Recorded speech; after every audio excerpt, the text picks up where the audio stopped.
안녕하세요. 자영업 유통업 교과서의 저자 황병준입니다. 제가 유시민의 알릴레오라는 유튜브가 생긴다고 해서 저 나름대로 유시민은 대중 선도 정치를 할 것이다 라는 저의 생각을 동영상 한 15분짜리를 올렸어요. 근데 정말 저한테는 진짜 믿기 어려운 대단한 일이 생긴 거죠. 조회수가 2, 3일 동안 600회를 넘어가고, 그리고 구독자 수가 무려 30 몇 명이나 늘었어요. 다른 대단한 유튜브가 보기에는 고작 그거 가지고 이런 말씀을 하실 수 있는데, 제 원래 동영상이 제가 띄우잖아요. 그러면 30명 30회 정도 조회가 되고, 구독자 수는 하루에 1명 정도 느는 그런 수준이었었거든요.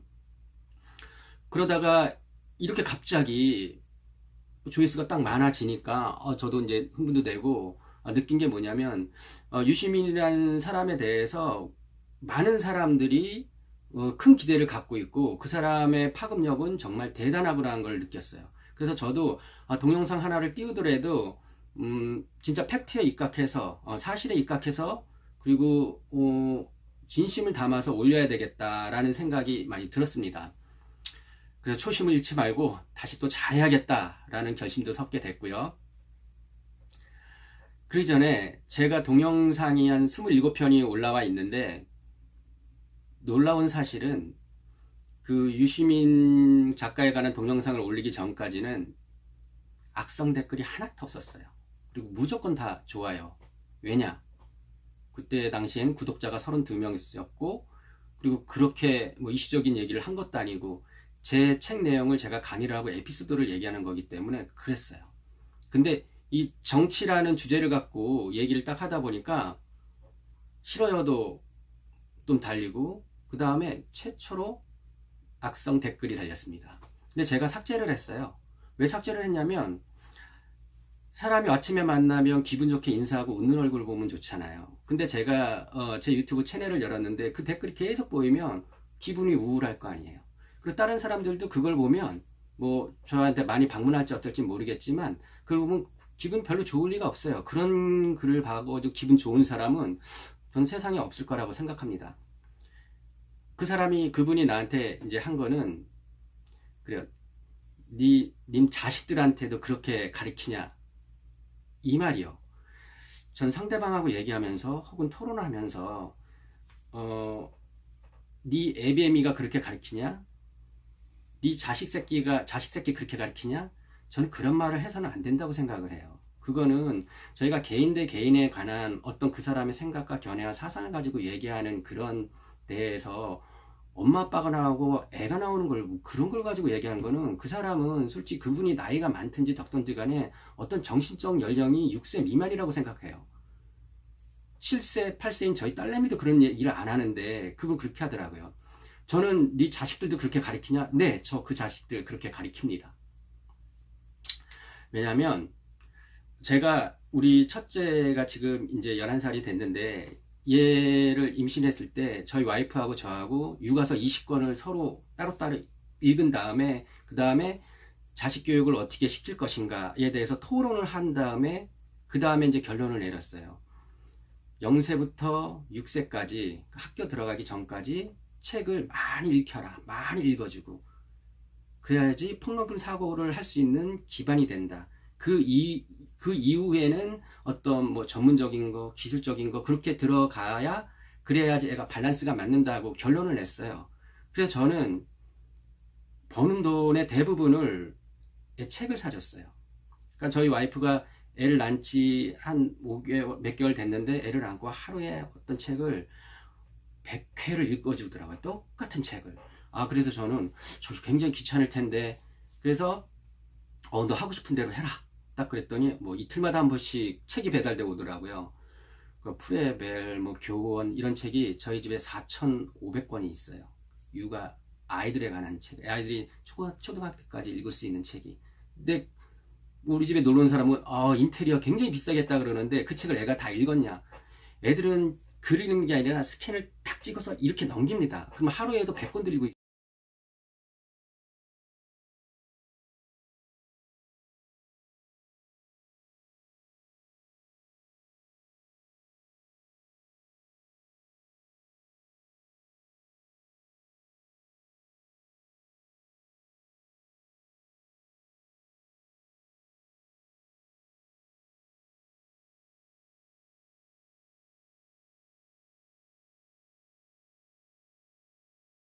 있어요. 그 책을 다 읽었어요. 그러니까 아이가 27개월인가 하여튼 그때 한글을 떼더라고요. 지금도 대화하면 편해요. 그리고 어떤 생각도 얘기할 수도 있고. 그러더니 그걸 기반으로 해서 뭐 수학을 하건 국어를 하건 뭐 생명과학을 하건 뭐라든 간에 이역이 빨라서 굉장히 좋더라고요. 그래, 저는 그렇게 가르칩니다. 근데 이분이 하는 얘기가 제가 공부도 안 하고 아무것도 모르는 상태에서 얘기를 한다 그러더라고요. 그래서 제가 이거를 보여드릴게요. 이게 이제 뭐냐면 어떤 책과 그 저자와 그리고 책이 언제 시작해서 언제 읽었냐 이게 적혀져 있죠. 저는 매년 12월이 되면 그 다음 해에 2019년 목표를 세워요. 근데 작년 목표가 책 100권 읽기였었어요. 근데 2017년도에 제가 그 책을 61권을 읽었고 그리고 2018년도에 59권을 읽었어요. 그러니까 저도 나름대로 역사를 좋아하고 그리고 정치를 좋아하기 때문에 그런 책들을 막 읽어요. 그러니까 아무래도 누구한테 주워 들은 거를 얘기하는 것도 아니죠. 근데 그분은 단지 제 영상 그거를 딱 보고 그렇게 얘기를 하더라고요. 그래서 내가 따져봤어요. 내가 역사책도 안 읽고 저런 얘기를 하는가.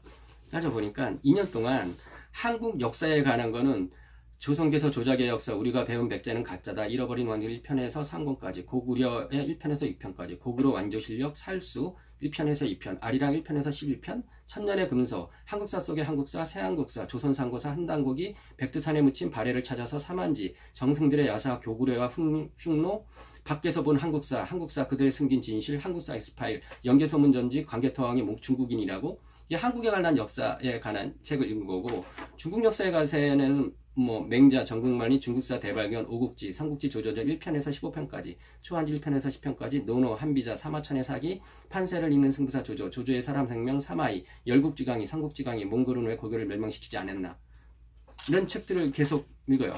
그러니까 작년에는 제가 이제 조조라는 인물에 대해서 빠져가지고 조조에 관한 그 도서관에서 그 사람에 관한 책을 다 뒤져서 보느냐고 그 삼국지하고 조조편에 이제 많이 치우친 거는 이제 사실인데, 저런 걸 읽고 얘기를 하는 거예요. 그냥 아무렇게나 내가 누구한테 들은 식으로 무슨 뭐 친일 역사학자죠. 이병도 씨가 그 책도 읽었죠. 그거 완전 친일파 책이잖아요. 그 분들의 밑에 그 제자들이 그 우리나라 역사계를 꽉 장악하고 있고 그 사람이 쓴 책을 안 읽으면 제가 좌경합니까? 저 좌파라고 좌빨이라고 그러더라고요. 저는 운동권 되게 싫어합니다. 왜냐하면 전경 출신이기 때문에 운동권 싫어해요. 돌도 맞아보고 많이 맞아봤기 때문에. 자, 저는 그렇게 해서 공부를 하고 적어도 공부를 하고 영상을 찍고 거기에 대해서 얘기를 한다는 거죠. 그리고 제가 이제 자영업을 제가 17년을 했어요. 그러니까 우리나라의 유통에 관한 70%의 채널, 그 유통 채널을 저는 경험을 해봤고 그거를 토대로 이런 책까지 썼어요. 여기는 거짓말이 하나도 없어요.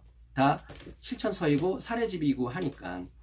근데 그분은 단지 제가 조금 진보적인 아니면 지금 현재 문재인 정권을 조금 응원한다고 해가지고 그냥 그렇게 묵사발 되더라고요. 그분이 그렇게 댓글을 달았어요. 또 이번 정권의 최종 목표는 적화통일이다. 마르크스의 자본론인가 마르크스의 정치적 이데올로기 혁명이라든가 군주론인가 막스 베버의 그런 책들을 읽어봤나 모르겠어요. 그분들은 공산화는 역사적으로 된다는 건 퇴보를 한다는 걸 의미를 해요. 지금 그 저희 공산주의 그게 지금 남아 있습니까? 다 자본경제, 시장경제를 도입해가지고 중국도 그렇고 소련도 그렇고 철저하게 공산국가는 현재는 북한이죠.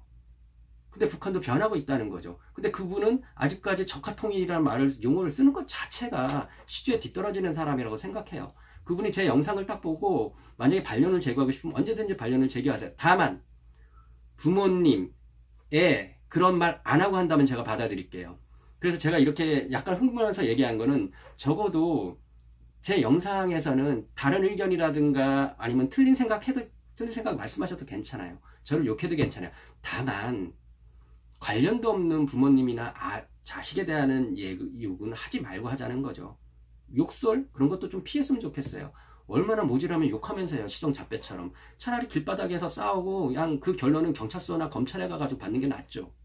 저희는 최고의 어떤 의사소통을 할 수 있는 유튜브 공간 안에서 자기의 다른 생각, 같은 생각, 견해, 좋은 방향을 모색하고자 이런 일들을 영상을 올리는 사람들이 많기 때문에 그런 취지에 맞게 나아가야 된다고 저는 생각을 합니다.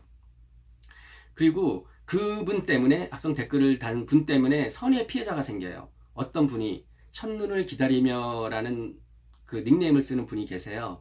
그분이 토요일 오후에 술 한잔 먹고 누웠다가 유튜브를 보는데 제 채널을 봐서 너무나 반가웠고, 그래서 더 보고 싶고, 그런 이제 좋은 의도로 들어왔다가 제 손가락 하나를 잘못 누르는 바람에 그게 삭제가 됐어요. 그래서 그분이 저한테 메일을 좀 보내주셨으면 좋겠어요. 메일에 그분 주소를. 그러나 제가 쓴 책을 그래도 선물로 드리고 싶어서 꼭 첫눈을 기다리며, 저는 첫눈을 기다리는 님을 기다립니다. 자, 그래서 1월 6일 날에 유시민의 알릴레오 1편에 이제 여러분들 다 보셨겠지만, 홀수에는 뭐 전문적인 거 국가 현안에 대해서 얘기하고, 짝수에는 거기에 대해서 좌담에 참석한 그 인물에 대해서 탐색을 한다고 그렇게 그렇게 진행을 할 거라고 말씀을 하시더라고요. 첫 번째 주제는 1편에서는 무거운 주제를 다뤘고 최고의 현안이 되어 있는 주제를 다뤘어요. 남북 관계에 대해서. 그러니까 평화 프로세스와 비핵화, 요 주제였었죠. 초대된 사람은 연세대 명예퇴임 교수인 문정인 선생님이라고 칭하더라고요. 그쪽에선. 이분은 뭐 대통령 자문특별 보좌관이고 위촉직이고, 그리고 급여를 안 받고 하신다 그러더라고요. 그러니까 공무원이 아닌 거죠. 그러니까 무조건 나라 정책에, 지금 정책에 대해서 무조건 찬성하는 분은 아니고 자기 견해를 피력하는 분이시라는 거죠. 그리고 4.27 판문점 선언의 1조에는 유엔 제재를 서서히 어떻게 뭐 풀 것인가, 어떻게 될 것인가. 그리고 2조는 뭐 GP를, 전번에 뉴스 봤죠. GP 폭파하고, 그런 의지를 북한도 보이는 거죠. 그리고 서로 간의 군사훈련, 그러니까 중지하고, 재작년에는 북한이 미사일 쏘고 핵 실험하고 난리도 아니었죠. 근데 작년 1년 동안은 그런 일이 전혀 없었어요. 좀 더 진전이 이루어졌다는 얘기죠. 마지막으로 3조에 완전 비핵화를 하는 거죠. 그게 최종의 목표죠. 근데 여기에서 약간의 지금 불협화음이 일어나고 있는 거는, 미국에서 요구하는 거는 너네 완전히 이제 다 무너뜨리고 비핵화를 하고, 그리고 너네들이 갖고 있는 미사일이 뭐 몇 기가 있으면 어디에 있는가, 그런 것까지 다 우리한테 보내라. 그러면 내가 뭐 제재들 풀고, 유엔 제재도 풀어주고, 너네들한테 줄 걸 주겠다. 근데 이게 여기까지는 이제 거기에서 나온 얘기고, 여기에 대한 제 생각을 말씀을 드릴게요. 저거는 아니라고 생각해요. 왜냐하면 서로 간에 국가 대 협상을 하는 거예요. 근데 미국은 최고 강대국이에요. 정체적이나 경제적이나. 북한은 뭐예요? 강대국이 아니에요. 경제적으로는 진짜 못 사는 나라예요. 170 몇인가 그런다고 내가 봤었는데, 그리고 정치적으로도 그렇게 완벽하지도 않아요. 많은 문제가 있는 나라예요. 하지만 우리 서로 간에 믿지는 못해요. 저희 나라도 미국 믿지 못해요. 미국은 솔직히 말해서 전 세계 경찰 국가라고 얘기를 하는데, 이라크든 중동이든 뭐 우크라이나든 저기 세르비아든, 그런 데 가서 그들이 한 일은 뭐냐면요, 그 경찰 국가를 하기 위해서 그 나라한테 무기 팔아먹고, 그리고 거기 이라크를 저렇게까지 이란이나 이런 걸 만든 거는 석유 때문에 그렇잖아요. 자기네 석유값 때문에. 그러니까 큰 깡패예요. 미국은, 전 제 생각을 해요. 큰 깡패고, 북한은 약간 작은 깡패지만 좀 상식이 없는 그런 깡패 회사죠. 서로를 못 믿어요. 미국이 만약에 딱 그래놓고 북한 애들한테 비핵화했어요. 그리고 미국이 난 너한테 해줄 게 없다, 내가 니네들한테 왜 해주니? 그러면 북한 정권은 전복되는 거죠. 김정은이는 그거 우려하는 거고, 근데 미국은 우리를 믿어라. 근데 세상에 이제 국가를 상대로 서로 믿고 어쩌고 한다? 아유, 역사 공부하세요. 절대 믿지 못해요. 그러니까 서로 간에 그런 불협화음이 있는 거고, 그리고 우리나라는 우리나라 나름대로 문재인 대통령이 북한을 이제 자주 이제 문을 두드리고, 정상회담 계속 문을 두드리는 이유는, 저희가 지금 분위기가 안 좋다고 통일을 하지 말아야 되고, 뭐 중국, 일본, 러시아 이런 나라들이 저희들한테 회방을 논다고 저희들은 하지 말아야 되고, 걔네들 눈치 볼 일이 아니에요. 이거는 우리 한민족에 관한 얘기예요. 저희 나라가, 우리 한국하고 이제 북한이 전 세계 선진국처럼 행복한 나라가 되고 안정적인 나라가 되려면 어떻게든 경제 공동체가 돼야 되고, 어떻게든 더 나아가선 통일이 돼야 돼요. 전 적화 통일하고 말해본 적이 한 번도 없어요. 통일이 돼야 돼요. 왜 그러면, 첫째, 노동력이 생겨요. 인구가 그렇게 합쳐지고 인구가 늘어나잖아요. 늘어나고, 그 다음에 우리는 대륙에 가까이 있는 한반도지만 섬이나 마찬가지예요. 우리는 저기 러시아나 뭐 터키, 중국 이렇게 나갈 길이 없어요. 그냥 바다에 가라막혀진. 근데 거기에 지금 철도 연결하고 뭐하고 그러면 러시아에 싼 천연가스가 들어올 수도 있고 거기에 굉장한 지하전을 운송비 전락하면서 들어올 수 있고 저희가 북한하고 평화협정 체제를 맞으면 국방비를 굉장히 절약할 수가 있어요. 우리나라하고 북한하고 그 국방을 만약에 합치게 된다면 저희 나라가 전 세계 4위인 군사 강국이 돼요. 그런 걸 우려하는 거죠. 주변에 있는 4대 강대국들은. 자, 그런 문제들이 많이 있어요. 그러니까 이거는 머스트의 문제다. 뭐냐? 끝까지 우리가 합비적의 후소로로서 이걸 이루어야 될 일이지, 쟤네들도 언제가 약소국 될지도 몰라요. 영국이 해가 지지 않는 영국이 저렇게 될지 누가 알았겠습니까? 저희는 계속 노력을 해야 된다는 얘기죠. 여기까지는 제 얘기고, 문정인 선생님의 얘기도 이러한 당위성에 의해서 지금은 분위기가 되게 좋다. 옛날에는 차관급들이 만나서 막 상담하고 회의하고 그랬지만 지금은 3명의 지도자들이 만나는 상황이다. 첫째, 김정은이는 보통 국가를 추구한다. 이 사람이 원하는 거는 시장경제예요. 보통 국가가 되려면 시장경제가 돌아가야 되거든요. 그럼 자본주의를 받아들인다는 얘기예요. 그러기 위해서는 우리나라 북한을 좀 제재하지 말고 좀 도와달라. 나라가 유지되게 그냥 뭐 폭격이나 이런 거 하지 말고 그걸 요구하는 거예요. 문재인 대통령은 해야 될 일은 뭐냐면 평화 정착이고 안보고 그리고 경제를 튼튼하게 만들어줄 사명을 갖고 있어요. 지금 경제 뭐 흐지부지하지만 다음 동영상에 대해 경제에 대해서 올리게 될 텐데 저 경영학과 나왔거든요. 그래서 평화 체제를 먼저 구축하기 위해서 최선을 다하고 있어요. 저희가 급한 일하고 해야 될 일하고 먼저 해야 되고 나중에 해야 될 일이 있어요. 분위기 좋을 때, 새가 달궈졌을 때 내려치라 그러잖아요. 지금은 이미 물꼬가 트기 시작한 이 남북관계를 평화 정착을 해야 될 때예요. 경제도 물론 해야 되지만 이게 먼저 중하게 되면 그 다음서부터 뭐 개성공단이라든가 뭐 다르다든가 여러 가지 할 일이 굉장히 많잖아요. 그렇게 본다.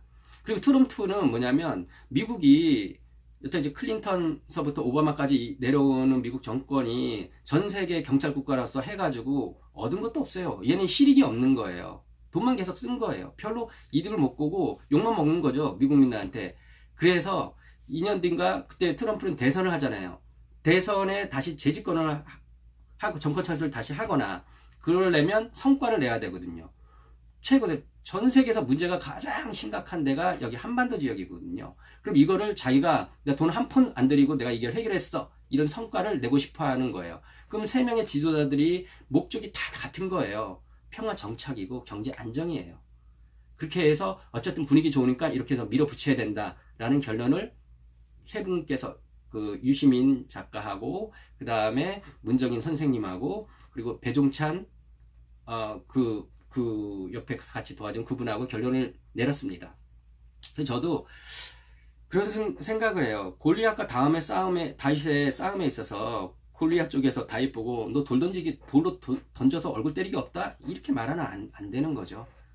왜냐하면 제가 이제 역사책을 이렇게 그나마 이나마들 읽게 딱 보니까 명나라가 조선한테 요구한 게 뭐냐면 그 이성계가 조선을 세우면서 니네 정권을 보호해 줄 테니 니네는 우리한테 조공을 바치고 우리의 그 밑에 나라로서 제후국으로서 그렇게 해라. 그러면서 얘네들이 어떤 거는 우리 신기전은 영화 봤죠? 미사일이죠.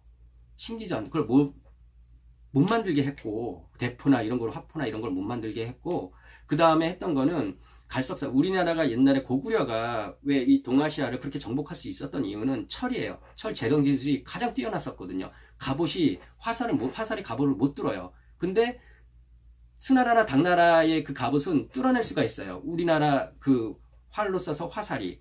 그래서 그 철광석이 나는 갈석산을 갖다가 중국이 수나라나 당나라가 명나라가 거기를 자기네들이 갖은 거예요. 그러니까 우리나라는 철 기술을 재련 기술을 더 이상 발전시키고 없기 때문에 그렇기 때문에 저희가 명나라에서 사대하고 이런 일을 걷게 된 거죠. 그게 여태까지 몇백 년 동안 이렇게 내려오다가 지금 이 꼬라지가 된 거고. 그러니까 민족 자주에 관한 얘기인 거죠.